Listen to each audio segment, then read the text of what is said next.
Okay, everybody. Hello. Welcome to the presentation. Thank you so much for being here. Happy Friday. Happy Friday. Happy Friday. Hopefully you're having a good Friday wherever you are. It is going to be a fun Friday. We're looking forward to it. And hopefully you are as well. Yeah, it's good times, scary times. Halloween is right around the corner. And so now we're live on everywhere. It's true. I saw Mr. Producer's very scary costume, and I told him to take the mask off. And do you know what he said?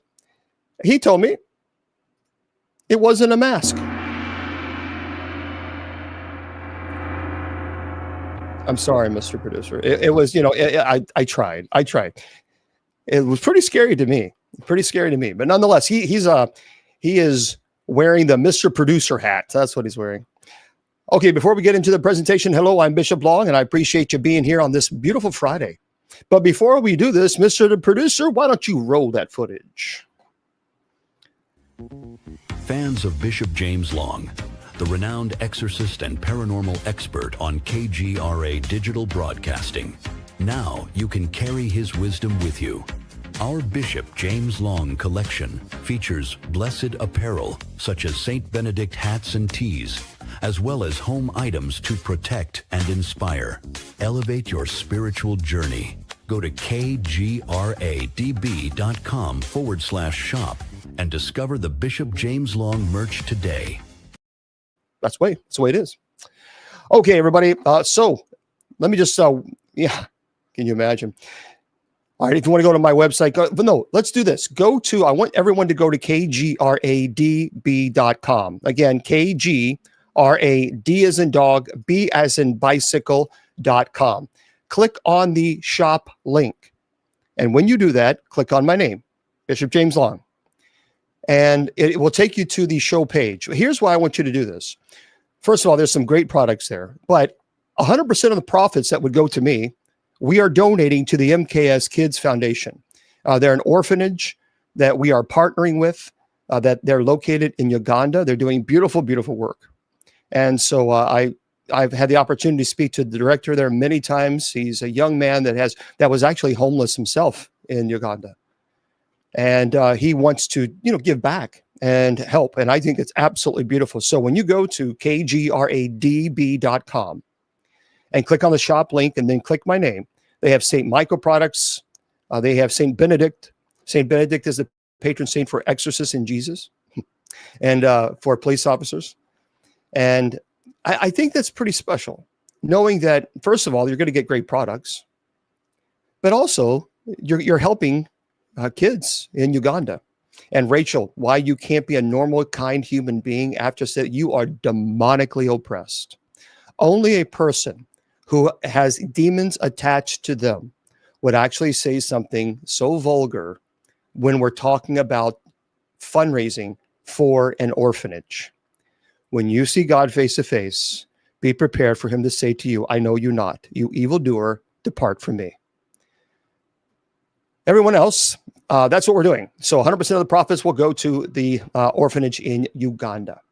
Now, if you want to go to my website, you're certainly welcome to do so. BishopJamesLong.com. BishopJamesLong.com. I do want to let everybody know that I have a brand new book out. And Mr. Producer, I got to get you a copy, Mr. Producer. And this is a brand new book that I wrote. And it's over 260 pages. It's Bishop Long's Paranormal Investigators Training Manual. There's a lot of information here. Bishop Long's Paranormal Investigators Training Manual. If you go to BishopJamesLong.com, scroll down, you'll see it. It's right there. 100% of all the profits I am donating to the MKS Kids Foundation. 100%. So the more we sell, the more money they make. So the publisher has all of their payment information. The payment goes directly to them.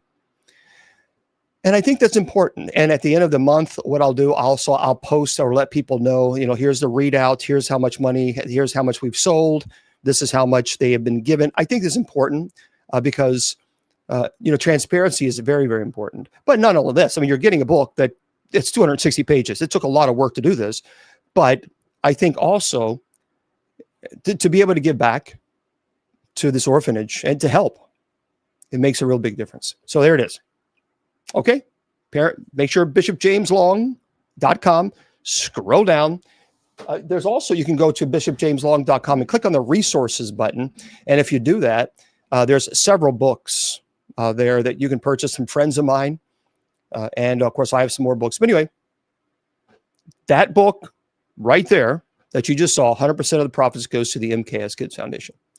And then finally, the church's website, for those of you who don't want to know, guys, I'm telling you now, one more time, if I see one more person being muted, I'm putting sub chat on for TikTok. I'm telling you, that is it. I'm done. We're not going to play this little stupid childish nonsense here. Not tonight. So if you can't behave, I'm putting sub chat on for the rest of the night. You won't be able to chat unless you subscribe. That's the way it's going to be. usocc.org. That is the church's website. usocc.org.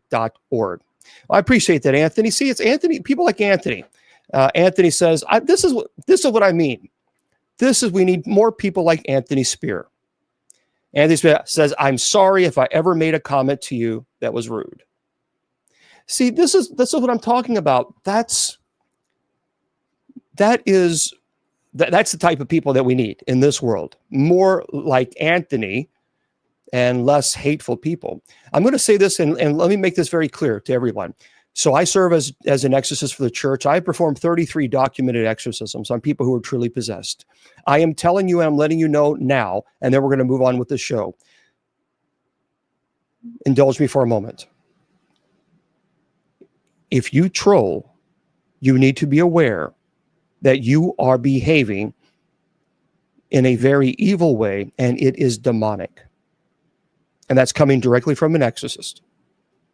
Because if you truly have the Holy Spirit in your heart, you don't troll another person.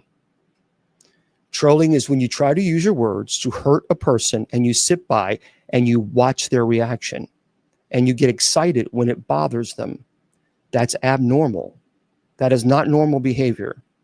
So I'm trying to reach out. People say, well, you should stop talking about stop talking to the trolls. Stop getting them your attention. I'm clergy. It is my job to help people who are lost, and it's my job to encourage people who are not. And so that's, as clergy, that's my job. It's what I do. But I can only do so much. So I'm telling you now, if you continue to troll, you need to know that the only person that you're making, or the only being that you're making smile, is the devil. And you don't even realize the devil's already beaten you. And if you continue to troll, and you continue to use your words to hurt another person, then when you breathe your last breath, you will hear the flap of its wings. So my advice to you, you may not be thinking about death tomorrow. No one does, unless you're in the hospital and you're terminal. But as clergy, I have seen people as young as 3 years old, babies, infants, pass away. You're not guaranteed tomorrow. But you are guaranteed either eternal salvation or eternal damnation, one or the other. And when you use your words or actions to try to hurt other people, it is evil. So people need to understand that, yes, this is Paranormal Friday, but first, before anything else, I am clergy. And it is my job as clergy to help the ones that are lost, encourage the ones that are on the right path. That's what I do. I'm not just I'm not an entertainer on Friday night and then clergy is on the back burner. No, clergy is number one. Okay? So I'm trying to help. And that is all I'm going to address this for the night. But tonight, by the way, we were going to have our conversation about the 3-Eye Atlas. And Mark D'Antonio was going to be our guest this evening. However, he couldn't make it. So that's okay. That's okay. These things happen. It happens. But we're going to talk about an interesting topic that a lot of people, if you watch the paranormal shows, haunted cemeteries. Haunted cemetery. Yeah, you can go on, Brian. You can go. There's plenty online. Yeah. Well, let me just talk about the 3-Eye Atlas first of all. Let me just say this very quickly. I'm a space nerd. I went to space camp as a kid. So I'll be the first to admit I love space. I love the study of space. When I first heard of this, I told you then it was a comet. It was a month, 2-3 months. I don't know what it was. I told you, I said, guarantee you mark my words, when they finally get a better picture or video of this thing, it's going to come out as a comet. It is a comet. Now, what makes this unique is that it did come from, outer space, literally interstellar. That's what makes this so incredibly unique, is that this thing is so old. And just imagine if it could only tell stories, if it could only tell us what hit. Could you imagine the stories? But it's a comet. That is it. That's what it is. It's interesting. It's different. It's unique because it's interstellar. But nonetheless, it's not a spaceship. It's not aliens. It's not a spacecraft. It's a comet. That's it. But it is interesting because, as I said, it's, goodness gracious, we're talking about something that's quite old. All right. Tonight, though, we're going to talk about a topic that I think is very interesting: cemeteries. And not only just cemeteries, but we're going to have a conversation about haunted cemeteries. I'm just curious, how many of you, and just say yes in the chat room, how many of you have been to what you would define as a haunted cemetery? I would love to know. Just say yes or no. Glenn, I promise you it's a comet. It's a comet. All right, so there's a lot of yeses. My goodness.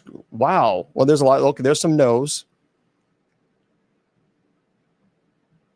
Okay. It's kind of half and half here, it seems like. Yeah. Okay, very good. Now, I want to remind everybody, of course, next week we will be here, and it will be Halloween. And we're going to talk about next week the history of Halloween and how we got to where it is today. Also, next week, we're going to do something even more interesting. I'll take your calls. And I want you to be able to tell some maybe it's a paranormal experience, a scary story, something that deals with Halloween that you would like to share with other people. You got to keep it, but we got to keep it, brief, 5 minutes. I wish I could give people more time, but some people will want to talk for 30 minutes and then I can't bring anybody else on. So 5 minutes is definitely the cutoff. That's it. So just to be fair. So next week, that's what we're going to do. We're going to get together. We're going to talk about the history of Halloween, and you'll be sharing some of your stories, whether or not maybe if you paranormal investigated or whatever it might. As a kid, it doesn't matter. Now, let me just say this very quickly about Halloween. I think people get to the extreme when it comes to Halloween. I grew up Roman Catholic. Well, thank you very much. Thank you. I grew up Roman Catholic. And we obviously had a Roman Catholic parish. And my parents, they had they helped to be in charge of a massive haunted house. And we had this haunted house, and it was gigantic. The parish itself was huge. It was big as it is. And then underneath the parish, underneath the church, it was like the dungeon. And that's really what we called it. It wasn't very tall. It was tall enough to where you could stand up, but it was dirt ground, and it was all concrete, and they had the poles and things, but this was massive. And my parents, along with the parish, put together a haunted house, a Roman Catholic parish. And not only that, but the priest, Father Tom, I think he should be a saint. He was one of the best priests I've ever known in my life. Father Tom, who was the parish priest, who was a Franciscan, was Count Dracula. And I'm going to tell you something. This haunted house, though, was so terrifying. It was so scary that they had to have, I think one or two. I thought it was two ambulances parked right there by the alley. They had to be there because they would pass out because it was so scary. It was not a place that you go at night and you were afraid. It was scary stuff. And in Kentucky, it was one of the scariest haunted houses in Kentucky. But this was, you got to remember, this was huge. This was a massive haunted house. And then you go into this dungeon like, and that already is spooky. But it was so funny to see Father Tom dressed as Count Dracula, in the scene coming out of his coffin. And I just thought, man, that's really cool. That is really, really cool. But he was a great priest. Father Tom, he was a beautiful, beautiful soul. Beautiful soul. He was also the type of priest that when we had a lot of snow, we had the flood hill. It's pretty high. He would go to the flood hill with all of us, and we go flooding, in the sled and head on down the big old hill with us. It was just a really cool priest. So again, people who get so extreme about, well, you should never watch scary movies. It's like they want you to watch Gregorian chant. Listen to Gregorian chant. It's like but yet they're not doing it. All the people who are saying you shouldn't watch scary movies, I guarantee they're watching scary movies. They're just trying to tell you how to live your life. Or, well, you shouldn't be listening to that type of music, and they're probably rocking it out when they're in their car. Nonetheless, watching Jaws, which is considered a scary movie, is not going to make you possessed. And if watching Jaws, a shark lurking around the ocean, is somehow going to make you become possessed by demons, then I think there's a bigger issue going on than a great white shark. I'm just saying. So I think now I will not watch a scary movie that has incantations, that, summoning demons and this chanting stuff. No. I don't do that. I don't go there. But let's get into, and I would like to keep the chat open. Moderators, let me know if it gets too much. Tell me, and sub chat will be on. Okay. So Jax, let me know if it gets to be too much, because I see that you're blocking people like crazy. And if it does, then I will put sub chat on for the night. Simple, easy peasy. Okay. You enjoy that, or you enjoy what? Do you want me to put sub chat on or not? Hang tight, everybody. I'm trying to juggle a lot of things here.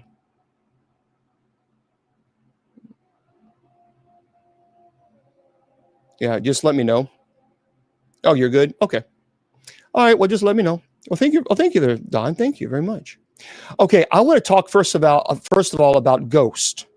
Because thank you, JMB. Some our friends are offering gifts to the. Thank you very much. Very kind of you guys. Well, Tom, you're incorrect, and I can actually prove it to you. Because if you want to use scripture to prove that there is no such thing as ghosts, I will prove that there is a such thing as ghost. And it's amazing that people always talk about that and say there is no such thing as ghost. And then I ask them, well, how many times have you investigated? How many times have you investigated the paranormal? And you find out they've never investigated. So then you're giving your opinion based on what? Your opinion? Okay. So absolutely. Yeah, we know for a fact the scripture talks about ghosts, not just the Holy Ghost. People are going to say that's the Holy Ghost. No. When Jesus was walking on water, it says in scripture that they were terrified. They thought they were seeing a ghost. When Jesus was crucified and he was resurrected and he came back, and they were terrified and they thought they were seeing a ghost. What did Jesus say? Touch and see the flesh. Touch and see that you see here. Ghosts don't have flesh and bones as you see that I have. So therefore, nope, it wasn't the Holy Spirit, because if you look at scripture, the term ghost and demon and Holy Spirit are completely different in the Greek language. So you cannot, again, you're just giving an opinion based on nothing. So I've given you two examples where, in fact, scripture talks about ghost. And if ghosts did not exist, then Jesus would have said, don't be stupid, ghosts don't exist. That's not what Jesus said. Rather, he said ghosts don't have flesh and bones as you see that I have. Therefore, implying that obviously ghosts, why? Because they're spirits. So that is the way it is. Here's the deal. I have investigated the paranormal for 35 years. I'm there on the scene. I'm at these locations. You are not. I am. I've investigated so many homes and locations. And I am telling you now, any seasoned investigators will clearly tell you without question that not everything is a demon, because it simply is not. It just is not. If it was, I would tell you. There's no ulterior motive, but I can only tell you that that's just simply not true. I have been to locations where it was very violent, incredibly violent. And I've also been to locations where it wasn't. There was activity, but I wouldn't say it was violent. And so I absolutely, yeah, sure. Jesus as a ghost, no problem. That's Luke chapter 24, verse 36 through 51. When Jesus was resurrected and they said, why are you so frightened? Why do you doubt? Look at my hands and see my feet and see that I am. Touch me and find out for yourselves. Ghosts don't have flesh and bones as you see that I have. Luke chapter 24, verse 36 through 51. And by the way, again, when Jesus was walking on water, it's Matthew chapter 14, verse 26. Okay, let's talk now about haunted cemeteries. Haunted cemeteries. I have been to quite a few cemeteries in my time. And there have been some cemeteries that I will not go to at night. I will not. Because those are places where when you go to those particular cemeteries, you're going to find something. And thank you very much, JD. Gee, thank you. And if you don't, you're lucky. So, for example, the one cemetery that I went to called Gates of Hell, and I'll talk about that later on. That is one cemetery I will not go to at night. If you've ever seen the movie Silent Hill, that is Silent Hill. It is a different place during the day than it is at night. And we'll talk about that. I'll talk about that in just a second, but hang tight, everybody. So we have a couple locations that a lot of people have talked about, haunted locations, and many people have experienced it. Here it is. So first, we're going to begin in Atlanta at Oakwood Cemetery. It's a place where the 19th century echoes still press against the damp air. So the grounds there are a living map of families and plots and weathered stones. Oaks arch over iron gates, and the earth wears a coat of moss in the shade of a city that never fully finished to say goodbye. But there was one person, her name was Elise, and she tells the story. She told me about the Oakwood Cemetery, and it really frightened her.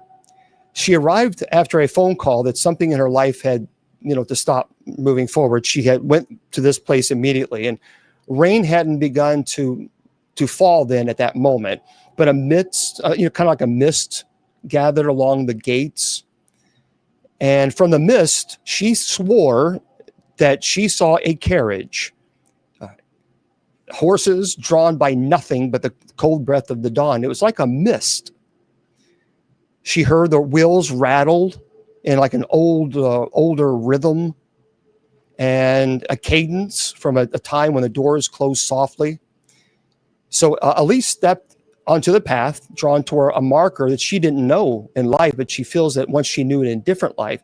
And she was when I talked to her about this, it was very foggy that night. She swore that she saw this ghostly carriage, and the horse, she described it as like a fog, but she saw the carriage itself. It was foggy, but she saw it, and it stopped about maybe 50 feet ahead of her. And she absolutely completely stood still. And then she looked over to her right. And to this day, when I talked to her about this, her voice was even shaking. She saw this woman kind of like walk out from the tombstone and walking around and went right into a tree. Needless to say, she booked out of there pretty quickly. But when I asked her, I said, "Well, do you think that this could be just maybe your eyes, playing a game or something?" because obviously you're talking about a carriage, you're talking about a mist. Is it possible that it was just a misidentification? She said, absolutely not. They were there. She was there with other people, and they all saw it. Because there are times, when you're looking at clouds, you can say, okay, well, that's a duck, or that's a this, and another person may see nothing at all. But they both saw this thing. A lot of people say that if you walk that old drive after midnight in the cemetery, you will hear this like a clattering of chains and of an old carriage. And you're not to approach it. The locals say, don't go near it, stay away from it. And even her friend Mara, she would sometimes go into this oak wood, and she loved going there at night. She would describe it as even like the gates seemed to breathe, like almost it was alive. And again, she was terrified. She won't go. By the way, Oakwood's silence isn't emptiness. There is when you go there, you will hear quiet. You'll hear the animals or the bugs do their business. But then something happens 12, 1, 2, 3 in the morning where it just begins to come alive. They describe it as the animals stop, no birds, no crickets, nothing. It just stops. And that's when this mist came in. I know nothing about this. I've never been to this location, but I've spoken to several people who've been to Oakwood Cemetery in Atlanta, Georgia, and many of them have experienced what they describe as this kind of, the moonlit carriage. There's a next one called Mount Pleasant Cemetery, and that's in Concord, New Hampshire. So Mount Pleasant Cemetery in Concord, it's a Victorian hillside of marble and green. It's a place where a lot of people say the angels look down with their feathers, and time seems to hold its breath. The air has a ring of ceremonial stillness. And a lot of people love this place. It's very peaceful. It's very quiet. But there are some paranormal experiences with this particular cemetery. So Theo, he was a sculptor and carved angels in a studio near the north slope. And he poured his heart out into the cold stone. And one moonlit night, when the moon was full, something happened that became kind of like local lore as it is today. He swears that the marble angel closest to the studio where he was working blinked. Not a human blink, he described it, but like a deliberate closing and opening, as if the stone itself tested the night, for presence. Theo watched, tools lowered, as the eye of the angel seemed to search in the darkness for something. And the blink, he said, came again. And with a map etched into the chest and shoulders of the angels, lines that pointed toward a forgotten mausoleum, he swears that he saw this. Sometimes when you go to this angel, other people say that when you walk around behind it and then come out from behind it, you will see it blink. And many people describe as the temperature plummeting. When you go to this angel in this area and the dramatic temperature changes. There's also people claim to hear an insistent lullaby. It's faint, it's persistent, it comes from a mausoleum, and they will hear this, what sounds like a mother singing a lullaby to the baby. And one person described it as like it felt ancient, older, like a mother's song. That's it's not loud, but you can hear it. And Theo, of course, he's studied the map of the statue extensively, and well, thank you very much, thank you, C. David. And he swears that he saw this particular statue blink. Now, do I believe it? I think he truly believes he experienced. Another person who spoke to me was Mara. So she went out a couple of years ago, she told me, and she went to this location. It was at night. They were going to investigate, and they found a crypt door that would not stay closed. It didn't swing on its hinges. It just side open. And inside this crypt lay a frost on the walls, and they absolutely swear they heard a voice. It was clear voice, and what they claimed that they heard was, "Do you remember?" They also used a spirit box, and the spirit box came back and said, "Remember, remember, remember," 3 times. Obviously, she was pretty terrified. And later, they discovered that the crypt's interior walls reveal like a map in frost that only appears when a listener's attention rests on that particular stone, that you can see this map that you normally could not when it's really cold, and you breathe on it, and you can kind of see this diagram. It's really strange. And if you ever go to this location, you got to be careful. No one has told me anything about being violent, but they will hear the lullaby. And when you go to this mausoleum, you're not supposed to respond to this, "Do you remember?" You just simply slowly back out. The next cemetery, right?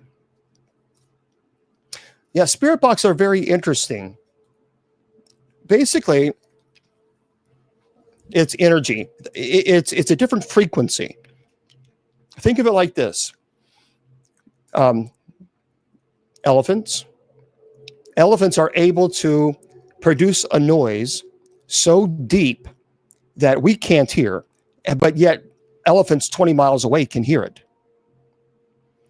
And so, as a matter of fact, it's really, really interesting. I saw one History Channel where an elephant had placed its foot on the ground, its trunk on the ground, and it was listening to other elephants communicating if there was water or something of this. It's absolutely fascinating. So the belief with the ghost box, or if you will, is that it has a frequency. It does a very, very fast sweep of a radio. And if you ask questions and if you get a logical answer, then you don't dismiss it. For example, it goes really, really fast. What's your name? And then if you have a very clear name, how old are you? And you have a whatever it might be, the age. So when you get this type of information, now sometimes I've had a ghost box where during an investigation in demonic, it was it had a full sentence. And that really is fascinating because obviously it's streaming very fast on the radio. And when you hear a full sentence like this, which makes sense to your question, you jot that down. Ghost. Here's what I believe. Heaven is not forced upon anyone. We know free will exists in heaven. We know this. And we know this because Satan freely rejected God while in heaven. Therefore, free will must exist. Heaven is not forced upon anyone. I believe heaven is presented. You can choose to remain here for whatever reason, perhaps unfinished business, whatever it might be. Whatever the theory is, we just simply don't know. But the idea that heaven is forced upon you makes no sense whatsoever, because I believe that free will is given to us and we still have free will in heaven. So,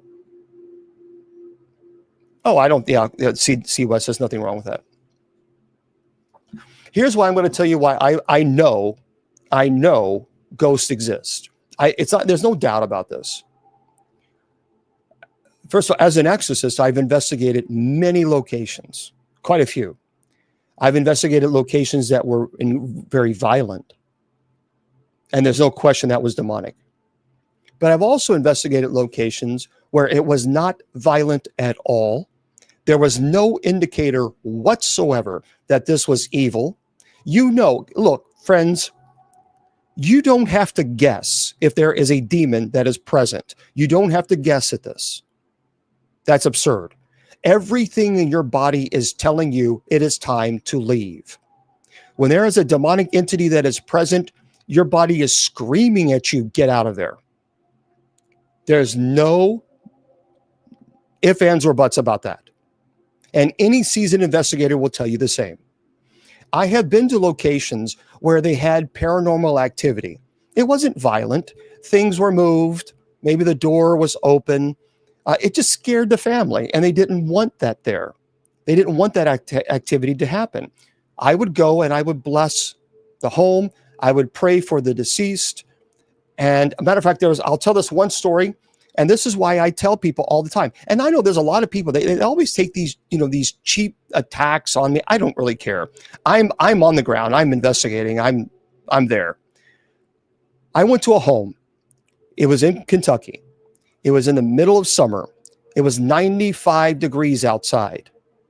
This home, the air conditioning was broke, but they had paranormal activity in the house.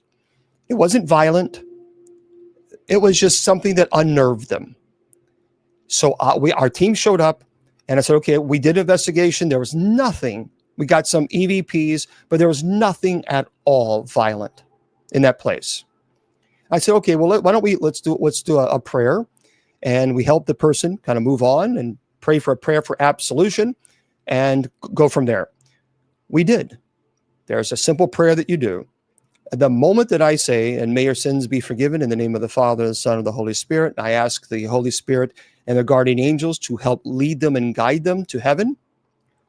Every one of us, and there was about 10 to 15 people, I can't remember exactly, it's been a while.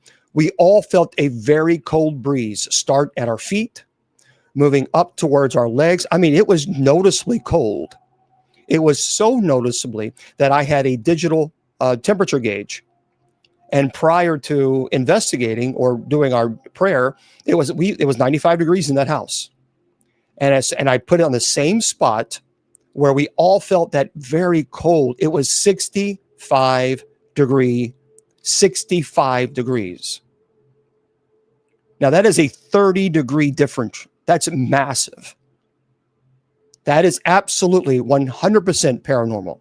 There was no logical explanation for that. But we didn't feel threatened. None of us did. We all felt very peaceful. And it went all around and went up to the knees. When it got to the knees, it just vanished.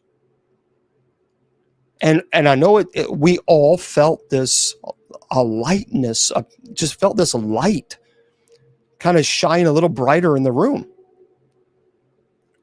So, well, that's all we're talking about right now. Right now, we're talking about Paranormal Fridays. But I think that's, from my perspective, there is no doubt in my mind that human spirits are absolutely, or ghosts are here. 100%. And then there are demonic entities. No one can tell me otherwise, because the other day, well, maybe about a month ago or so, 2 months ago, my sister Shannon, she passed away recently. She had this perfume. It was very distinct. It wasn't a bad smell. It was just a distinct smell.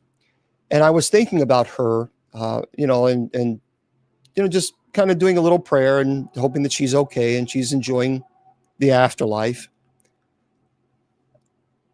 Well, I was in the kitchen, and that smell was so prevalent. It was like she was right there in front of me, and she just sprayed it to just let me know she's there. That was beautiful. That was very powerful. Now, to me, I didn't need that affirmation because I believe she's okay. But I am 100% convinced that my sister was there letting me know she's okay. And so there's no question about that. Yep. And also, by the way, I performed 33 exorcisms. In every single exorcism, right before it starts, I will smell roses. And why that's important is my Aunt Mary, she loved roses, loved it. And I remember her telling me when I was in the seminary, when she was transitioning from this life into the afterlife, she told me, she says, when you smell roses, I am there.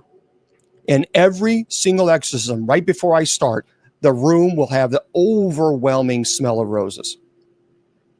So no one is going to tell me, that ghosts don't exist. I simply do not agree. I don't like the term ghost, but I think perhaps their spirit, their human spirit, no question at all. None question. Because priests can't heal the sick. Healing comes from God, not the priest. The priest is a mediator. The priest is the conduit that God is using. A person will be healed in God's time, not the priest's time. Okay, same thing for an exorcist. The priest is an instrument that God is using, and the person will be delivered in God's time, not the priest's time. So the next cemetery we're going to talk about is the Old Savannah City Cemetery. If you ever heard of this, hold on, guys. Let me get through this, and then we'll get to your questions. Otherwise, I'll never get through this presentation. All right, the Old Savannah City Cemetery it's a compact neighborhood of stone. It's a place where the air, carries a current of history, rumor. The grounds there remembers the fever's rush, the crowded rooms. Just amazing location there. There was an individual named Theo. He had gone to this cemetery and because he had heard of the rumors and the history behind it, of a ledger that alleged travels from tomb to tomb, moving with the river's memory. Anyway, he went there and he is absolutely convinced that he saw what appears to be what he described as a riverboat captain. And he said it looked like a riverboat captain. I said, well, how do you know what a riverboat captain looks like? He said, well, because I've been on the river all my life, and he was also in the Navy. So he saw what he described as a riverboat captain, but it was more older, like in 1890s or so. And he saw this figure standing right there by the tombstone and just went right into the grave and disappeared. He went over to that particular tombstone, and what was really fascinating about this, it happened to be a tombstone of an individual who was a former riverboat captain. So when you have that to me is pretty amazing. That's an amazing experience. I think it is. Yeah. I'll talk about the gates of hell in a moment. Yep. I certainly will.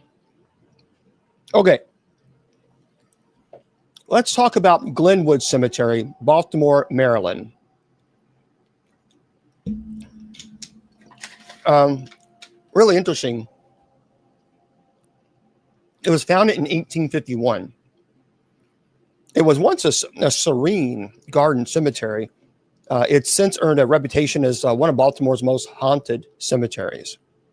Overgrown crypts, statues of angels with hollow eyes. Winding pathways. But it's the spirits that people say, the locals that linger there, that truly terrify. So Glenwood was the final resting place for many notable Baltimore families, but also a site where tragic events unfolded, like the mysterious passing of a young woman named Eleanor, whose grave is said to be allegedly cursed. We're going to talk about several stories. A woman visiting her friend's grave late at night claims that she felt an icy hand grabbed her wrist. She turned sharply to see a translucent figure of a man that was dressed in the 1800s clothing, staring at her with hollow eyes. She panicked and she ran. Thank you. But whispers echoed behind her. She could hear whispers and calling her name. And when she finally looked back, the apparition was gone. She could still feel the cold touch, though. The next one was a man in his 30s visited Glenwood to pay respects to his ancestors.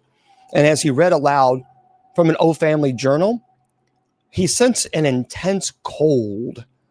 He saw a figure from the corner of his eyes. It was an old woman dressed in Victorian attire, just staring at him.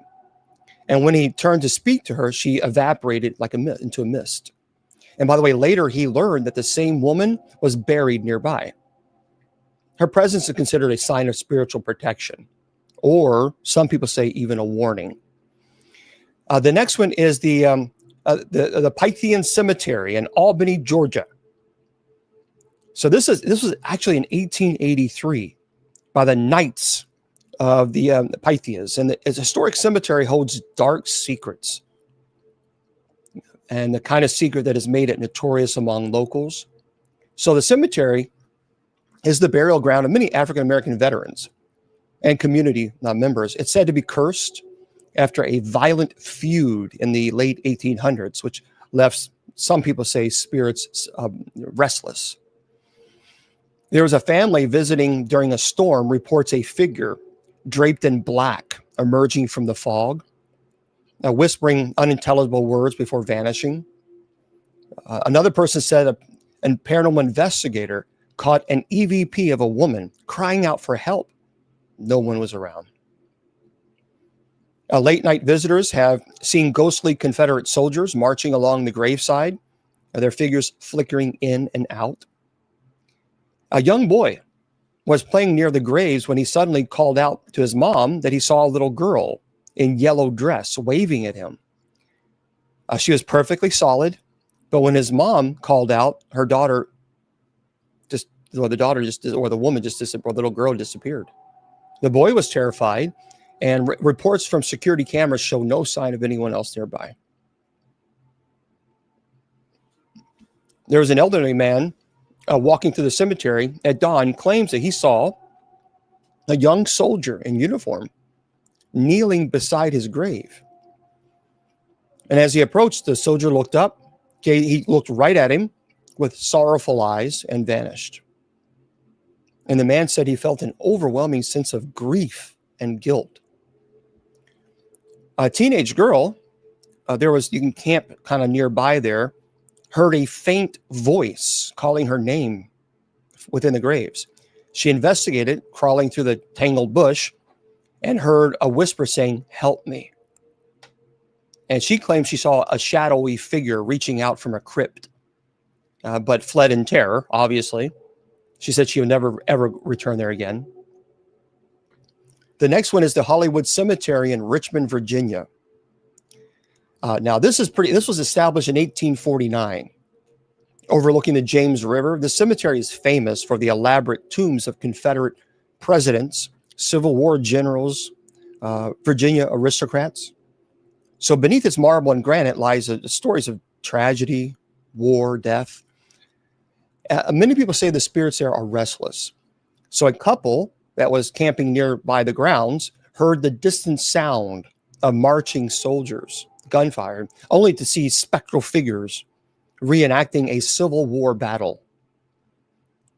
A researcher actually found himself inexplicably trapped in a fog bank, and he says he saw a shadowy figure.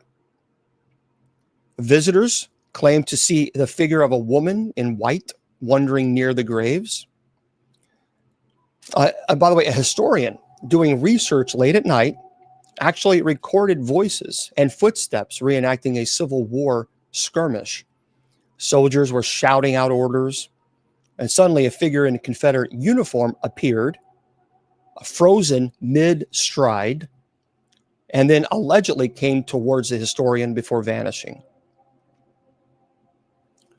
There was a woman in white. Workers on the grounds report that during a storm, they saw a silhouette of a woman in white floating near the tomb of a Confederate officer. And when he approached, she turned, stared right into his eyes, and he said an expression of deep anguish. He disappeared. And also a night security guard reported that every night at midnight in the cemetery, a figure in a long coat and hat would appear atop a huge oak tree. It would stare down silently as he watched and then vanish when he blinked. Every time he saw this. Yeah, it is interesting. Cemeteries are, I've been in some cemeteries, kind of later at night where I felt nothing. Then I've been in cemeteries at night where it becomes a place where I didn't want to be. This next one is called the Wood Cemetery in Philadelphia, Pennsylvania. It's a historical burial ground founded in the 1700s. It has low walls, ancient trees. So built on land that once hosted colonial battles. The cemetery has a long history of strange occurrences, phantoms, unexplainable noises, ghostly apparitions. That's true, David. You know, there's a lot of Teslas. It's really interesting. There are a lot of these cars that have, I don't know what you call it. I don't know what the term is, but it shows if there is an animal. I know it's heat signature, but you can actually see it. But apparently, on some of these cars, they're driving at night through cemeteries, and it's picking up something. You can see the like a stick figure almost. And I don't know what the terminology is. If those of you who know, let me know. But I've seen them, many of them on YouTube or other. Can't say that because you get punished. But yeah, what is it? Do you know what that it's called? Yeah, if you type in electric cars seeing ghost, well, it's kind of infrared. I'll use the same tech as Xbox. Okay. It's sensing people with its sensors. Yeah, it is. So there's supposed to be some really amazing technology where, if you're driving and you might be a deer or something like that, which would be great to have that, which it does work. The problem is people are going through cemeteries and it's picking up these things, which that's really interesting. The Wood Cemetery. Let's continue on this. A tour guide reports that at night, she sees a ghostly figure appears to communicate through wind whispers. So she would hear hello, that. A grave digger or undertaker recounts an encounter with a figure who vanished into air after being approached. A couple staying overnight swears that they were awakened by the sound of dragging chains. I don't know why they'd be staying there overnight. A paranormal investigator who spent the night there actually caught an audio, the sounds of whispers, loud and clear. It would call out names. And when reviewing footage, shadowy figures appeared at the edge of a camera frame. Was sitting there watching him. Also, a couple walking their dog at night reported seeing an old-fashioned carriage pulled by these ghostly horses suddenly appear across the road. And when they chased after it, it vanished down a hidden alley, leaving behind only the sound of hooves walking on the cobblestones. A woman walking through the cemetery felt a cold, unseen hand brush her shoulder. And turning around, she saw nothing. And then she looked at her arm, and the skin had faint. It was like a discoloration. She was obviously frightened. Now, many of these paranormal investigators would call them residual. Residual haunting is like how our energy is able to imprint or leave an imprint on a location. For example, if you go to a really old abandoned place or even an old cabin or something of this nature and you walk into it, you can feel that energy. You can just feel it. And so that the theory is that it leaves this imprint, this energy. And with residual energy, it's just residual. It's like a recording repeating itself. Yep, like a report. There is no there's no intelligence behind it. It's just a repetition stuck in the loop of time, a time cycle. But that's different than intelligent. Because intelligent, they interact with you. They know they are there and they know you are there. That's completely different altogether. Now, I actually have a friend that went to this particular cemetery. This cemetery is called the Cemetery of the Dead in Nolens. It's an eerie labyrinth of above ground tombs and crypts, known as one of the most haunted sites in the city. There's a history, voodoo, spirits, all intertwined. So I'll promise you guys, I'll get to your questions, but right now I'm doing a little lecture here, as we do, because if I answer every single question, then I'll never get through the lecture. So hang tight, just chill, enjoy the stories, and then we'll answer some questions. Established in the 18th century, the cemetery is the final resting place for pirates, voodoo priests, scandalous figures. If you follow God, you wouldn't celebrate Halloween. If you follow God, you wouldn't judge. Okay. Now, on this particular cemetery, the Cemetery of the Dead, a tour guide recounts the visitors felt icy fingers grip their shoulders, only to turn to see that there's no one there. An explorer discovered an old voodoo doll tucked into a crypt. Shortly after, heard strange voices whispering in a foreign language. Late-night photographers claim to have captured ghostly figures peering out from behind tombstones, their faces twisted in silent screams. A friend of mine, he was a photographer, and he visited the cemetery just before dawn. He wanted to capture, the haunting beauty of the old tombs. And as he aimed the camera at a particularly very ornate crypt, he felt a cold breeze. He swears he saw a tall, shadowy figure materialize right behind it. He was looking in the camera, because he was like doing this, kind of looking, and then he could see something right behind him on the screen. He did a reverse picture. I don't know how he did it. He panicked, and obviously, as he turned around, it completely dissolved. There was a pair of ghost investigators, paranormal investigators. They set up sound recording equipment near a crypt that was alleged to be cursed. And around midnight, their devices captured a heart-wrenching scream, so intense and desperate that it made their blood run cold. They rushed over to investigate. Nothing appeared. When they checked the recordings later, the scream was still there. The voice screamed, "Don't leave me." They can't explain it even to this day. A local historian spoke about visiting the cemetery at sunset when he suddenly felt like he was being watched, and he turned and he saw an old man dressed in like 19th century clothing standing silently among the graves. The man pointed to a crypt and slowly walked away, fading into the shadows. And over the following weeks, other visitors reported feeling a protective presence near that crypt, as if the spirit was guarding a secret or something. A paranormal tour guide led a group through the eerie mausoleums at midnight, and focusing on a crypt known as to be haunted. Suddenly, the guide saw a woman in a flowing white dress appear to float above the ground. Her face was expressionless, eyes staring into the void, and she hovered silently and disappeared to the wall of the crypt. And the tour obviously group was left trembling.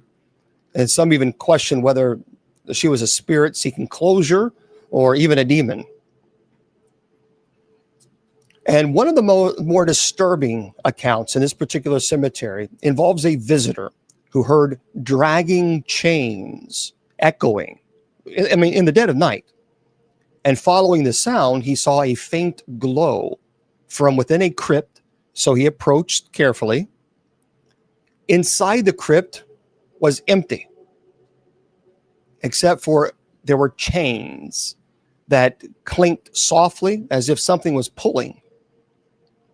And the visitor felt a heavy weight, as if the spirits were trying to pull him into the crypt. So he ran away. Obviously, he swore he would never, ever return there again. And if you, by the way, if you've ever experienced any of these cemeteries, let us know. So for those of you just joining us, I'm Bishop Long. We're having a fun show tonight, our Paranormal Friday show. We're talking about haunted cemeteries this evening, haunted cemeteries and people's experiences. And I want to remind all of you, don't forget, go to kgradb.com. Again, KGRAD as in dog, B as in bicycle.com. Make sure you click on the shop link. And when you do, you will see it there. Click on my name, Bishop James Long, and purchase those items, because 100% of that I would receive goes to our friends, the MKS Kids Foundation. And I think that's awfully nice for all of us to do that. So please consider doing that. I'm going to make a video for you guys right now on all the other social media platforms. Here you are. Fans of Bishop James Long, the renowned exorcist and paranormal expert on KGRA Digital Broadcasting. Now you can carry his wisdom with you. Our Bishop James Long collection features blessed apparel such as St. Benedict hats and tees, as well as home items to protect and inspire. Elevate your spiritual journey. Go to kgradb.com/shop and discover the Bishop James Long merch today. Here, for those of you on all the other social media platforms, I was talking to my friends there on TikTok. Again, don't forget, go to my website, bishopjameslong.com. bishopjameslong.com. Scroll down to where you'll see the brand new book, Bishop Long's Paranormal Investigators Training Manual. So a lot of work, and I think I'm pretty happy with the book. Anyway, 100% of the profits, 100%, goes to the MKS Kids Foundation, an orphanage in Uganda. So it's my work. I have every right to take all the money that comes from selling the book. When you're an author and you write a book, you have a right to make money off of your work. It's your work. Just like if you go to work 2 weeks, well, you expect a paycheck from your work. Well, this is my book, and this put a lot of work into this. So I have every right to say, well, I should be paid for it. It's my work. Instead, we are donating 100% to the MKS Kids Foundation. Okay? And I love how people say, what about orphanages in the United States? As if you can't do both. I don't like this. That is so not Christian. That is so not Christian. Well, what about Americans? So do both. I don't get this competition. So now because they're in Uganda, that we can't help them. They're kids. They're children. And the difference between an orphan child in the United States versus an orphan child in Uganda is the difference between East and West. Completely 100% different. One, when you see the children in Uganda with the great big bellies, it's not because they're full. It's because they've been drinking dirty water that has parasites in it.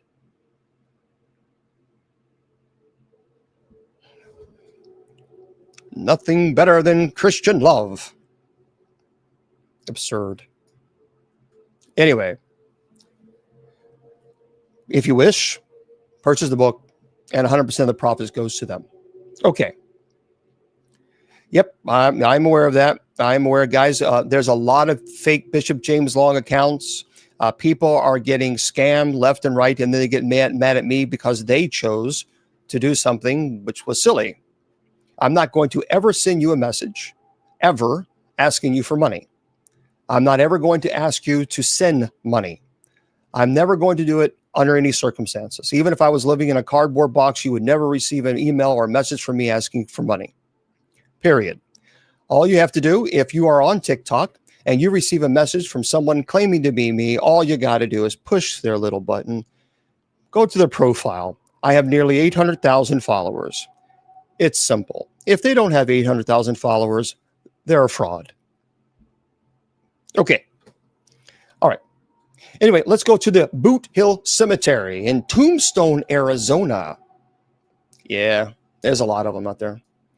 Tombstone, Arizona. That's right. Yeah. And Pamela says America doesn't have orphanages. We have foster care and group homes. You can't help. What about America? What about America? What's wrong with America? Okay. Anyway, so let's go to Tombstone, Arizona, everybody. Home of the legendary Boot Hill Cemetery, known as the final stop for the outlaws of the Old West. You know, this site boasts a reputation for, the history. Wow. We're going to thank you. It was founded in 1878 during the gold rush, and Boot Hill is the resting place for numerous men who passed away and and fights and tragic accidents and etc. Many of their spirits supposedly linger. So visitors have reported hearing the crack of weapons and screaming all through the night, despite the cemetery being quiet. Tour guides saw a ghostly figure pull a certain weapon from its belt, vanish into darkness. Hikers have been seen spectral cowboys riding through the mist, their boots clanging on the dirt. Interesting. And throughout these haunted cemeteries, stories emerge as like ghosts from the abyss, silent whispers and witnesses to the tragedies and secrets. So the next time, if you go to this location, you need to be aware this is a very haunted location. Many people will have heard there's a particular ladies of the night that people will see these women dressed in like 90s, 1870s, 1880s, long dresses and almost dancing, in the cemetery. One person said that they saw this woman that she looked like 1890s clothing, and she was just dancing, she's twirling and then disappeared. Now, a lot of people claim to hear what you would normally hear, obviously, in the wild, wild west. Obviously, you get one, not firecrackers, but you understand what I'm trying to say, because you can't say that on TikTok because everything is heavily guarded. Nonetheless, you get the point. But these places, here's what I want to say about these haunted cemeteries. Some of these cemeteries, they're very benign, and there are some cemeteries that have no violent activity whatsoever. Calm. There is activity, but it's nothing violent. There are other cemeteries that are incredibly dangerous. What I would strongly encourage anyone is, please do not. First of all, if you're going to investigate, you don't need to scream. They're dead, not deaf. You don't need to scream. I saw one investigator at a tombstone screaming, "Can you hear me?" Dude, you're talking to a tombstone. I mean, what are you doing? I'm just screaming. And so you don't necessarily, you probably shouldn't do that. And it's not necessary. There was I am going to play this. Let me see if I can find it. There was I hope I can find this. This was at Eastern Cemetery. I've played this before. And yep, here it is. I think it's, let me because it blunt. Yep. So this is at Eastern Cemetery. This place was horrible, what this person did. The caretaker of Eastern Cemetery obviously didn't take care of the cemetery at all. As a matter of fact, he buried people on top of each other. And then he would take people that were already buried and dump them in a ravine. And nonetheless, he's in prison. But I was walking past the place. It's a little above ground, kind of like a mausoleum, where they placed people who were cremated. And they had their urns there. It's an old, there's no urns now. It's all completely been gutted.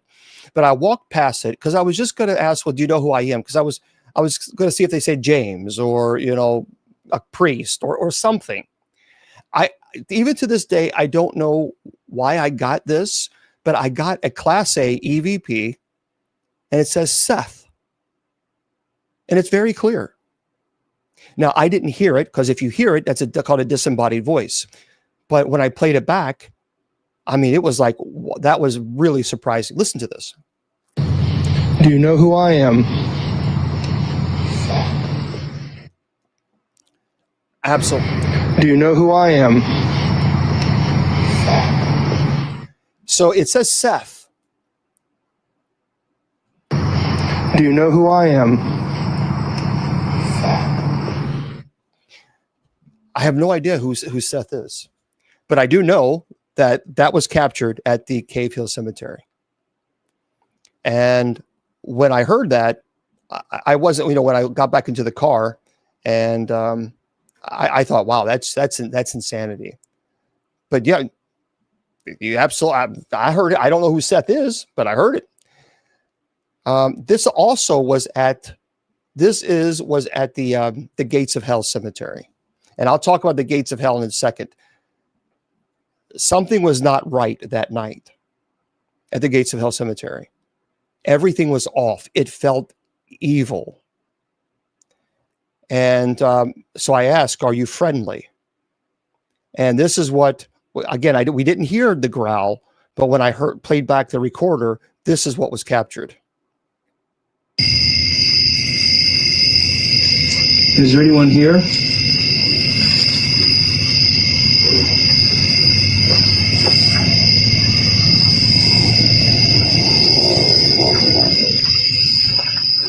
Are you friendly?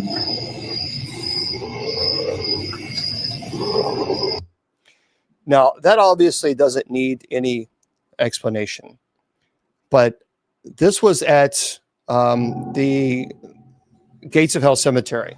So let me explain a little bit about the Gates of Hell Cemetery. Some of you have already heard the story, but just indulge me. It's a lot of people who are new. So this was a long time ago. This was 24 years ago, maybe. Yeah, I think it's 24 years ago. So some families had contacted me, and because there was allegedly in this cemetery, there were people doing things that they should not have done, not be doing, a lot of bad stuff. And they asked me if I would go bless it. And I said I would. And so this is an old abandoned cemetery. No one even ever heard of this cemetery. It's abandoned. It's on a dead end road. So you have to go on this windy, like a 2-mile road just to get there. And in the back of it, there is what they call the witch's tree. It's a big, huge dead tree. And there's a fence around it, like a U-shaped fence. And there's lots of trees. And so, blessing the ground, consecrating the ground, because they had family members that were buried there, and they didn't like the fact that people had gone there and desecrating the grave. Desecration means they would they would go in and destroy the tombstones. Stupid, just being stupid. And so the first time I got there, I went there in the daytime and I saw all these graves that were desecrated and destroyed. And I thought, that's just terrible. So we went to this location. We went at night. We stayed there at night. All hell broke loose. We actually heard growls. We saw strange eyes, glowing eyes that were on the outside of the perimeter of the cemetery. It was not a good place. As a matter of fact, the next day I had an online radio show, the Sacred Division, and it was at a radio network that was 24/7 paranormal. And I said, this is like it was like the Gates of Hell. And then one of the investigators says, that's it. That's what we're going to call this, the Gates of Hell Cemetery. That's how it got its name. So we went back not long after because we wanted to do a night investigation. And this is a place, and I've talked about this. So I was there with 3 other people. Bishop David Price was there with me. And we went back to the witch's tree. And it was midnight.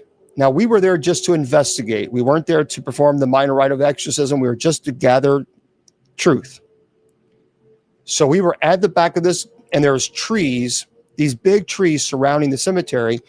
The wind started pushing these trees back and forth, the very top of it, and they were going back and forth. And we saw shadow people, 100. I mean, at first it started like with 5, and then 10. And then 15, they were darting behind the trees that were right outside the perimeter of the cemetery. And it looked like they were starting here, because here's the front. And it looked like they were going this way, trying to close us in. When that happened, all the crickets stopped. And this was in the middle of summer. All the crickets stopped. There was no noise. We didn't feel the wind where we were. We saw the wind really hitting those trees, but we could not feel the wind. And we thought immediately, okay, it's time to go. Something is here, and this is not safe. So we decided it's time to go. So we went out. It's same way in, same way out. This dirt path, and we were about I don't know, 15 feet maybe from the entrance or so. And there's a great big tree right in the very front. And we had our backs, three of us had our backs towards the cemetery, and we were talking about what we all experienced. And one of the investigators, we heard a rattle, and we looked down, and he was shaking. This was, again, 20-something years ago. This is when they had the big batteries, you know, and the flashlights, and we heard this rattling. Like, what in the world's going on? He was terrified. He was seeing something. We turned around to look at what he was looking at. I've said this a million times. I don't know what this was. I can't define it. I have no clue. I know what we saw, and I've described it many times before. It was a massive bat. That's what it looked like, a big 10-foot massive bat. We all saw it. The wings were spread out. It was from edge to edge. It was so clear. We saw the claws. We could see the claws. It was looking right at us. It had a long torso. It was looking right at us, fluorescent red eyes. It made no noise. But we all knew that if we stepped 1 inch closer, that we were going to get in some serious trouble. We slowly backed away. We got in our cars and we took off. And we were in shock because I had never seen anything like that before, ever. I don't know. Some people say Mothman, perhaps. When we finally got to, I think it was a gas station or something, by the time we got there, finally we started talking about what we experienced, because it really rattled us. And we all described the same thing. Well,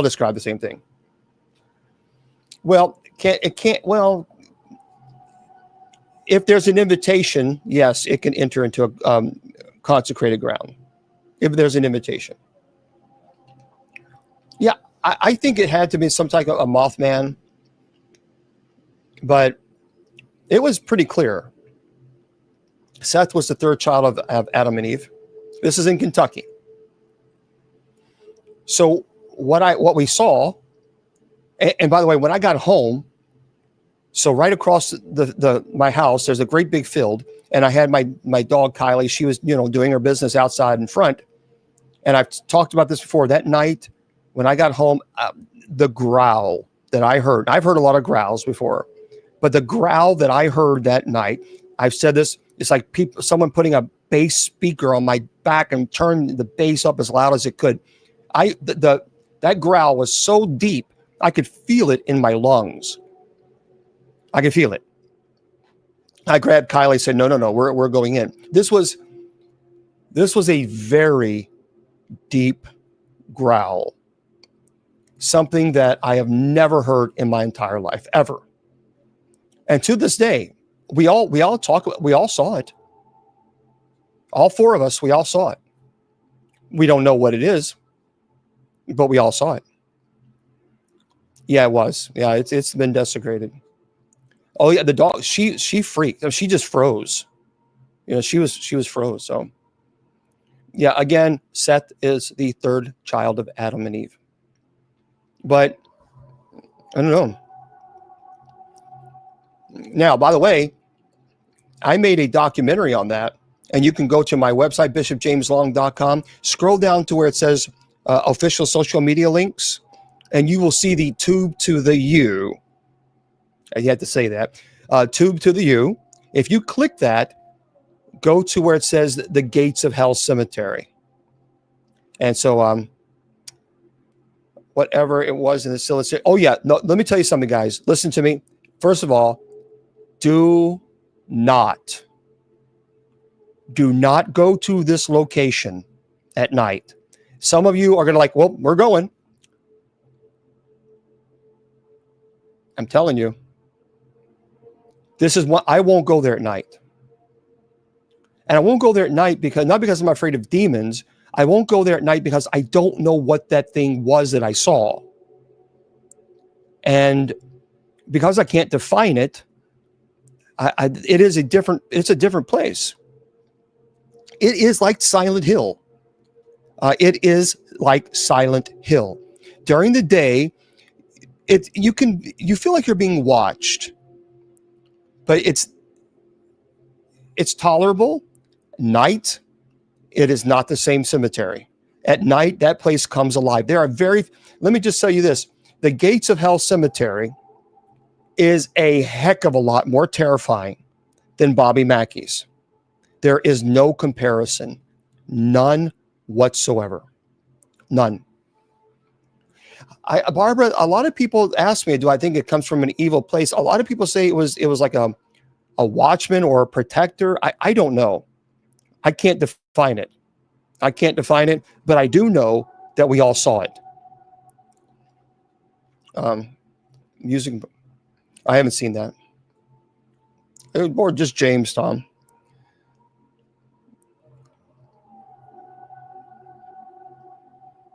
Female ordination. Well, we ordain women. But this is in Kentucky. Yeah. Don't go. No. There have been people who have gone to this place, and I talk about it.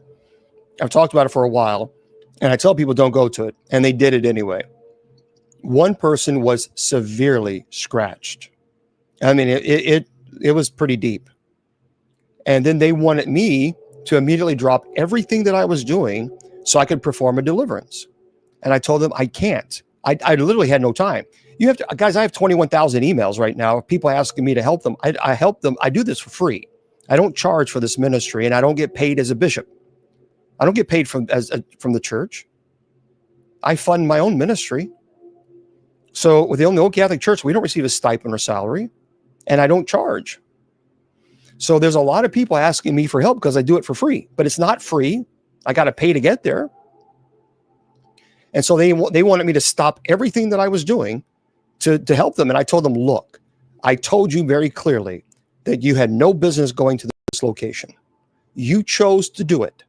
You cannot expect me now to stop everything that I'm doing and to now take care of what you did when there are people who are also in deep trouble asking me for help. You got to get in line. That's the way it goes. So I think it's very dangerous for people to get involved and just stay away. Okay. Poltergeist. Okay. A poltergeist. So a poltergeist is energy. It means noisy ghost. It is not a ghost at all. So this is what a poltergeist is. It is energy that usually someone is omitting, negative energy. It's very simple. Let's say, for example, you're walking down the street, someone's walking towards you. You don't know that person, but you know you don't want to know them. So you go on the opposite side of the tree and no, I'm not, well, I don't want to be around that person. That's energy. That person is omitting negative energy. When a person is going through extreme emotional trauma, that causes poltergeist activity, negative energy. The manifestations for poltergeist usually will always be electrical appliances, either will catch fire or they have something doesn't work, it stops working. Fire in general is a major problem with poltergeist. Doors can open and shut. Things can be tossed, but it primarily that I have experienced with poltergeist is it pushes a lot on the electrical systems. Like, for example, if you have drapes or curtains by an electrical outlet, not a good idea, especially if you have poltergeist activity.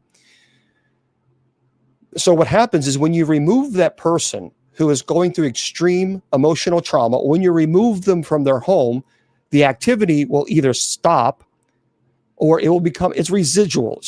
But it's limited. So sometimes you'll have the activity still, but it's not as heavy. It's not as aggressive. But thank you very much. As soon as you bring the person right back into the home, it explodes. A demon is a fallen angel, a fallen but unconfined angel. They're not people. They were never people. Human spirit is obviously our spirit, our soul. And obviously when you're talking about energy that's residual haunting is not intellect. It's not intelligent. It's just a cycle of repetition. That's all it does. It's a repetition. They're not even aware that they're aware. It's just a repetitive. Versus intelligent haunting is they know they are present and they know you are present. Sometimes they try to interact. When you have a human spirit that's in a home trying to get attention, usually the attention is incredibly minimal. So for example, I don't know, a pen might move, or a comb, or it's something small, something that doesn't take a great deal of energy. You have to remember, to move something and push something in spirit form takes a great deal of energy. With a demonic entity, that is completely and totally different. A poltergeist activity, if the energy is high, it can move. I've seen move some things, heavy things, but it's just moving them. With a demonic, you are the target. There's a big difference between a poltergeist energy versus a demonic. I can perform 1,000,000 minor rite of exorcism on a location that has poltergeist activity. It does nothing. Does nothing at all, because it's not demonic. And so it is the kinetic energy. Yeah, think of kinetic energy as a perfect way to describe it. So I have gone to the Appalachian Mountains before. I have investigated there before. I have heard whistles in the middle of the night investigating there. So yeah, guys, I can only answer one question at a time. So anyway, shadow figures, that Brad, it's an interesting thing. I have been to locations where shadow figures, where it was demonic. And I have also been, like, for example, Waverly Hills. I live in Louisville. So Waverly Hills is located in Louisville, Kentucky. And I've been to Waverly Hills many, many times. And only one time when I went to Waverly did I feel uncomfortable. Only one time, and that was it. But if you go to the location, if you go there, you go on their nightly investigation, you'll see shadow people. But those I've never ever felt threatened, ever. So, but I have. Well, thank you. I have absolutely felt. It's really rare to feel evil at Waverly. I just didn't. So, I don't understand the question. Where do we go when we die? Well, hopefully we all go to heaven. That's the goal, isn't it? That's the goal. San Antonio is very beautiful. Yep, very beautiful. They did. Sarla, you got to remember though, at Waverly Hills, maybe I'll do a presentation on Waverly again. Waverly at that time was the epitome, the place to go to if you had tuberculosis. It was state of the art. It really, truly was. But unfortunately, there was a lot of medical experimentations, if you will, that was quite, matter of fact, Miss Wilma's father had tuberculosis, and he was a patient at Waverly Hills. He had one of his lungs removed there. Thank you. Because of it. So, she has a different experience with Waverly Hills than a lot of other people. Okay. And by the way, next week, I have Ray. Next week, we're going to be here for Halloween. We're not done yet. We're not done for the night. We're going to be here for Halloween, and I'm going to be doing a presentation. It'll be a fun presentation. The history of Halloween. We're going to be doing some other things as well. And also, I'll be taking your calls. And wow, with a name with Jesus, you would think that you would actually act like Jesus. But anyway, I'll be taking your calls on maybe some paranormal experiences that you've had. Thank you very much, Jessica. Thank you. I'd be very interested in hearing that. But we're going to limit people to five minutes. 5 minutes. And that's only because, well, thank you very much. Oh, please. Thank you. Because we have to be fair to other people who want to jump on. And so there we go. Yeah, there's plenty of room in heaven. Yep. I've never been to Gettysburg. No, never been. Well, Debbie, here's the thing. Here's what I think about how can there be spirits here on earth and when they're supposed to be in heaven? Because you're thinking of heaven as restricted in time or space. Heaven exists outside of time and space. It's not restricted. My argument is that you can be in heaven and be here at the same time.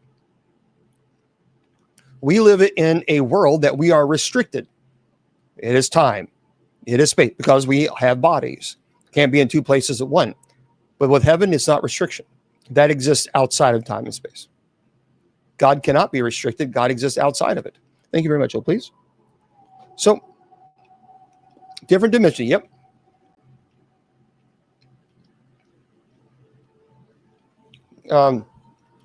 Yeah, certainly. People can curse you. People can curse you, and in that case, you call upon Jesus. You call upon Saint Michael. And what is it? Well, Alexander, we'll do a presentation on that tomorrow, on next week. The history of Halloween, how we got to Halloween, and we'll do a whole presentation on it. So, well, thank you there, Jessica. Thank you. Okay. Yep, we're going to be live. It will be live on next week. Let's get into some articles, guys, because we had some really cool articles that I want to share with you. Some of them are like, well, that's interesting. There was an apparition. For those of you who like spooky stuff, which obviously most of you do because you're here. And by the way, for those of you that keep saying that I'm doing the work of the devil and that I should be ashamed of myself, that's why you've been in here for 45 minutes. You're entertained.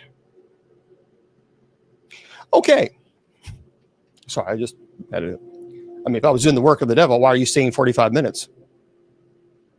Well, thank you. Appreciate it. Okay. TK Randall writes this. Thank you very much. An apparition was picked up on CCTV outside a medieval Chester Castle. Something strange was wandering the grounds of one of England's most intriguing historic castles recently. As part of this year's Halloween season celebrations, English Heritage, which manages hundreds of historic sites, monuments, and buildings across England, has shared a still image that was captured by a motion-activated CCTV camera outside Chester Castle in Cheshire. The camera had reportedly picked up an unusual movement before snapping a photograph of what appears to be a hooded, semi-transparent humanoid figure walking through the rain in the dark. So, upon being alerted to the presence of someone or something at the site, a security guard went to investigate and found nobody at all. And while he was attending the scene, his dog became scared and refused to move. A full search was then carried out of the whole building, but there was no sign of anyone. Now, the castle itself has long been home to stories of paranormal encounters ranging from the sound of ghostly piano music to sightings of mysterious figures evaporating into mist. At least half of the staff working there have had some sort of unexplained experience. Chilling tales of the returning dead have been told since the dawn of recorded history and provide a way of understanding our relationship with the dead and the past, said curator Dr. Michael Carter. They captivate and intrigue us, and there's nothing like the delicious excitement of sharing a spooky tale with friends and family. So you guys might want to, it's very haunted. Oh, Poppy is saying you're from Cheshire, and it's a very haunted area. Very cool. So guys, you might want to go online on a social media platform that, has videos. And anyway, it's just type in, yep, it's right there for you. Chester Castle. Chester. Chester. Chester Castle in Cheshire. I'm probably blaring that. Destroying it. Cheshire, England. It really is a very good video. I mean, I saw it. I'm thinking, well, that's pretty interesting. So, okay, what was the questions? What was the questions? We're trying there for him. If you have questions, I'll entertain them. If not, I got lots of articles. The poor angels.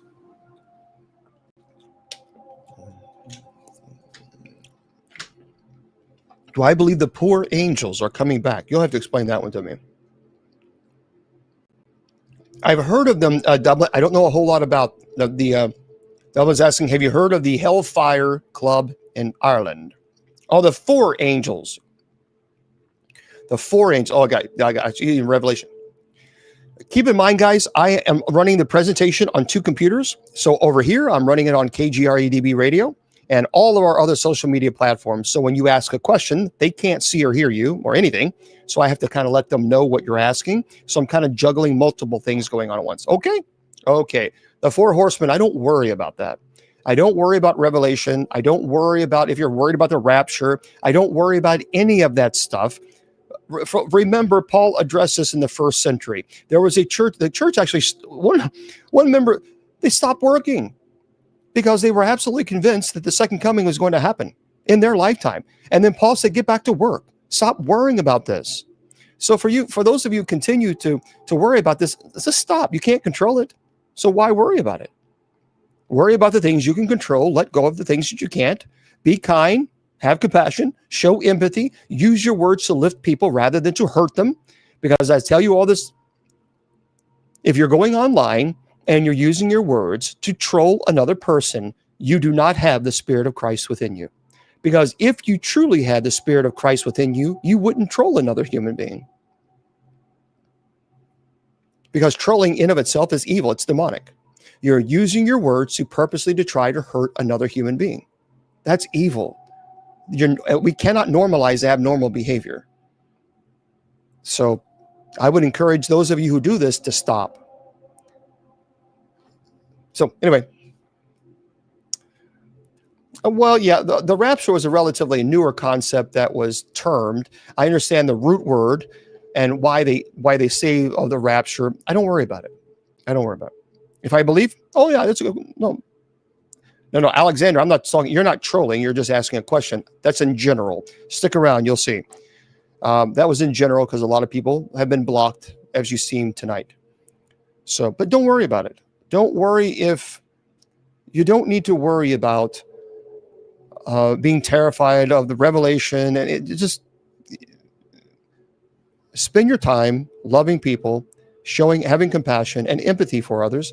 And don't worry about the end of times. Don't worry about any of that stuff. Okay. Oh, thank you there, Dr. Campbell. Yeah, so Scarefest was interesting. Scarefest was very, very interesting. Scarefest in Lexington, Kentucky. It was one of the largest, paranormal horror cons in the United States. It was massive. It was huge. I was able to see my friends, the Booth brothers. I'm actually very good friends with both Christopher and Philip. I've been in 5 of their documentaries already, and I talked to Christopher, and he's going to be doing something perhaps next year, and so something might be in the works. We'll see. But Christopher's a great guy, absolutely. So no, we don't do a Saturday show anymore. Well, no, we don't do the Saturday show because I've got to have Saturday. Because I do 26 homilies a week when I do Bible studies and night prayer, and I've got to have that day to prepare for all the homilies, put everything together, so it takes a while. So yeah, Saturdays I got to have off. All right, another article that I wanted to present, and just throw in the questions if you have any. Oh, and by the way, remember all the people that were screaming and hooping and hollering and going all over social media and saying, remember. With the Sean, what the Legion of Exorcists show. Yep, you can still watch that. That's still out there. Eli Roth presents Legion of Exorcists. That's what it's called. It's a really good show. We don't know about season 2, but listen to this. Yes, C. West. All the people that were going on social media scaring you about all the drones, telling you that they were ET. Well, thank you, Jelly. They were ET, that they were UFOs. Remember all of them? They went all over social media, scared the hell out of people. Just scared everybody because they wanted to get their clicks. That's what they did. That was a hot thing to do, to scare people. So they made plenty of money scaring everybody. Well, what did Bishop Long say? I said they were drones. And then I also said, watch. You're going to find out they were military drones. T.K. Randall writes, military firm admits to causing UFO controversy over the New Jersey last year. In a surprising move, the firm, which is contracted by the U.S. military, has taken responsibility for the phenomenon. Social media had been awash back in November 2024 after hundreds of sightings of mysterious objects above the state of New Jersey generated alarm and curiosity in equal measure. The Office of Emergency Management recorded 964 sightings in total spanning 2 months. Anyway, so great was the concern over the phenomenon that even the White House got involved in attempting to kind of calm people's fears. The Department of Homeland Security and the FBI are investigating these sightings, as it said. Well, fast forward amidst a full year, and now we actually do know their origin. It's a private, unnamed military contractor that had been conducting exercises to try its new airborne hardware. So, every single person that went on social media to scare you was using your fear so they can make a buck off of you. I'm just giving you a heads up. That's what they did. They made a buck spreading fear and panic amongst those of you who were afraid. In the same manner, they did the same bull nonsense when they went telling you that, well, in September, we're going to have the rapture. What happened? Oh, we messed up. The prophet said, we messed up. It's not in September, it's in October. And what happened? No rapture. Now they've changed it again to 20 to 26. And here's what's so fascinating about these con men. Every time they do this, they then tell you to go to their website and they have a donation link. If you're so convinced that the rapture is going to occur, then why would you ask for donations? Come on. Come on, folks. It's a con game. People have been doing this since the first century. So, well, Breeze, it's not that I don't have an answer for your question. It's that you're not the only person here and that I'm only one person and I have multiple platforms on here and you. So get over your narcissistic personality disorder, grow up, be an adult. And if you have a question, you can ask. But there are a lot of people that I didn't get to today. And that is because I'm only one person. Now you got your attention that you needed. And now you've gotten blocked. Bye-bye. Okay. Wait, no. Be blessed and be blocked. You didn't answer my questions. I am so upset. I'm the only person in here.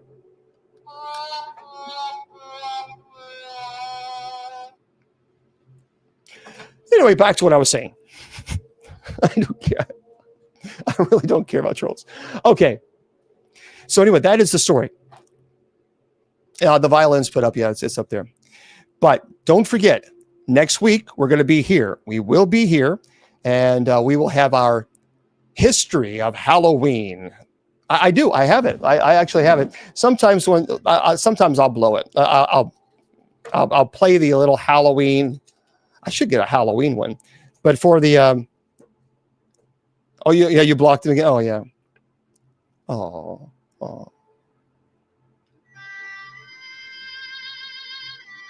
You're not paying attention to me. I'm the only one asking questions.